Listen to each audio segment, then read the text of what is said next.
He was the strongest man who ever lived. He tore lions with his bare hands. He killed 1,000 men with the jawbone of a donkey. And he died blind, pulling down the temple on his enemies. This is Samson. Background Bible Master presents. In the days when Israel forgot God again, the Philistines ruled over them for 40 years.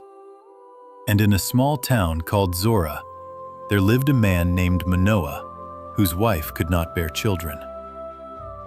One day, an angel of the Lord appeared to her in a field and said, "You will conceive and bear a son. He will begin to deliver Israel from the Philistines. No razor must ever touch his head. He must drink no wine. He must touch nothing unclean. From the womb to the grave, he will be a Nazirite of God." She told her husband.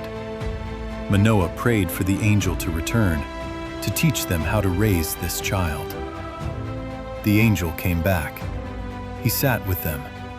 And when Manoah offered a sacrifice on a rock, the angel ascended to heaven in the flame. Manoah fell to the ground in fear. "We have seen God. We will surely die." But his wife, calm and wise, answered, "If the Lord meant to kill us, he would not have shown us all this. He would not have spoken these words." The child was born. They named him Samson, meaning son. He grew. The Spirit of the Lord began to stir in him between Zorah and Eshtaol. The strongest man who would ever live was about to walk the earth. When Samson became a man, he saw a Philistine woman in Timnah. He said to his father and mother, "Get her for me, for she pleases me." This was strange to them, for the Philistines were Israel's oppressors. But it was of the Lord. He was seeking an opportunity against them. On the road to Timnah, a young lion came out roaring against him. The Spirit of the Lord rushed upon Samson, and he tore the lion apart with his bare hands, as one tears a young goat. He told no one what he had done. When he returned later to take the woman, he turned aside to see the carcass. And there, in the body of the lion, bees had made a hive. There was honey. He scooped it out into his hands and ate as he walked. He gave some to his parents. He did not tell them where it came from. At the wedding feast, Samson posed a riddle to 30 Philistine companions. Out of the eater, something to eat. Out of the strong, something sweet. If you can solve it in 7 days, I will give you 30 fine garments. If not, you will give them to me. For 3 days they could not solve it, so they threatened his bride. "Tell us the answer, or we will burn you and your father's house." She wept before Samson. She pressed him every day. On the 7th day, he told her, and she told them. When the men gave him the answer, Samson said, "If you had not plowed with my heifer, you would not have found out my riddle." The Spirit of the Lord came upon him. He went down to Ashkelon, struck 30 men, took their garments, and gave them to those who answered. His anger burned, and he went home. Samson returned later to his bride, but her father had given her to another man. Furious, he caught 300 foxes. He tied them tail to tail in pairs, fastened a torch between every 2 tails, and released them into the standing grain of the Philistines. The fields burned, the vineyards burned, the olive groves burned. The Philistines asked, "Who did this?"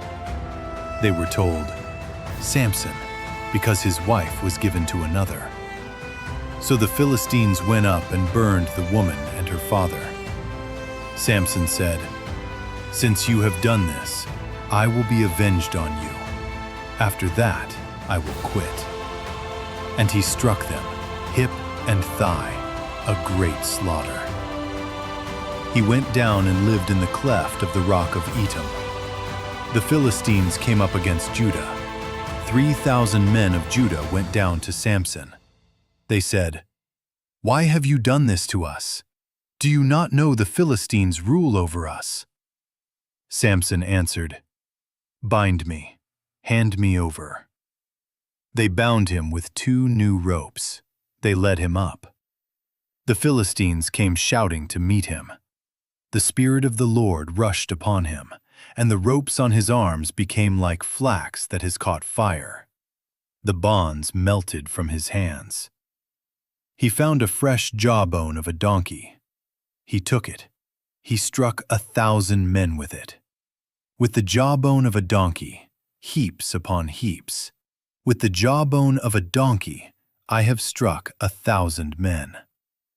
He threw the jawbone away. He named the place Ramoth-Lehi, the hill of the jawbone. He was thirsty after the slaughter. He cried out to the Lord. God split open a hollow place, and water came out. Samson drank. His spirit returned. He lived. Samson judged Israel for 20 years. Then he loved a woman in the valley of Sorek. Her name was Delilah. The lords of the Philistines came to her secretly. "Entice him. Find out where his great strength lies. We will each give you 1,100 pieces of silver, 5,500 shekels, for the secret of one man's life." She asked him, "Tell me, please, where your great strength lies. How could you be bound so that one might subdue you?" He answered, "If they bind me with 7 fresh bowstrings, I will become weak as any man." She bound him. The Philistines were waiting. She cried, "The Philistines are upon you, Samson." He snapped the bowstrings like burnt thread. She cried, "You have mocked me. Tell me the truth." He said, "If they bind me with new ropes that have not been used, I will become weak." She bound him. The Philistines were waiting. She cried out. He broke them off his arms like a thread. A third time, he said, "Weave the 7 locks of my hair into the loom." She did. She fastened it with the pin. She cried out. He carried away the loom and the pin and the web. 3 lies, 3 games. But she pressed him daily with her words. She urged him until his soul was vexed to death. And he told her all his heart. "A razor has never come upon my head. I am a Nazirite of God from my mother's womb. If I am shaved, my strength will leave me. I will become weak. I will be like any other man." She knew he had told her all his heart. She sent and called for the lords of the Philistines. They came up. They brought the silver. She made him sleep on her knees. She called for a man and had him shave the 7 locks of his head. His strength left him. She cried, "The Philistines are upon you, Samson." He awoke from his sleep and said, "I will go out as before and shake myself free." But he did not know that the Lord had departed from him. The Philistines seized him. They gouged out his eyes. They brought him down to Gaza. They bound him with bronze chains. They put him to grinding grain in the prison house, like an ox at the mill. But the hair of his head began to grow again after he was shaved. The lords of the Philistines gathered to offer a great sacrifice to their god, Dagon. They were merry. They said, Our God has given Samson, our enemy, into our hand." When their hearts were happy, they said, "Bring out Samson, that he may entertain us." They brought him out of the prison. They made him perform between the pillars. The house was full, about 3,000 men and women on the roof watching. All the lords of the Philistines were there. Samson said to the boy who held his hand, "Let me feel the pillars on which the house rests, that I may lean against them." The boy led him. Samson grasped the 2 middle pillars on which the house rested, one with his right hand, one with his left, and he prayed his last prayer. "O Lord God, remember me, strengthen me, only this once, O God, that I may be at once avenged on the Philistines for my 2 eyes." He bowed with all his might. The house fell on the lords and on all the people who were in it. So the dead whom he killed at his death were more than those whom he had killed in his life. His brothers came down. They took his body.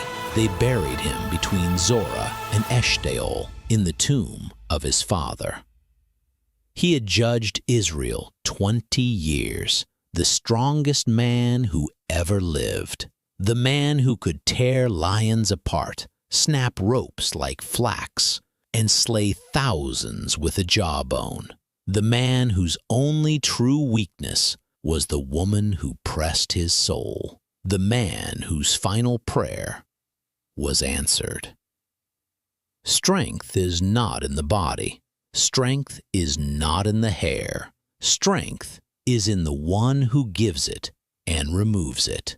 The Lord raised up Samson when Israel was lost, and in his death he won more than in his life, because that is how God writes Background Bible Master. Next, David, the shepherd who became a king. Subscribe, share. The strongest man who ever lived was not who you thought he was.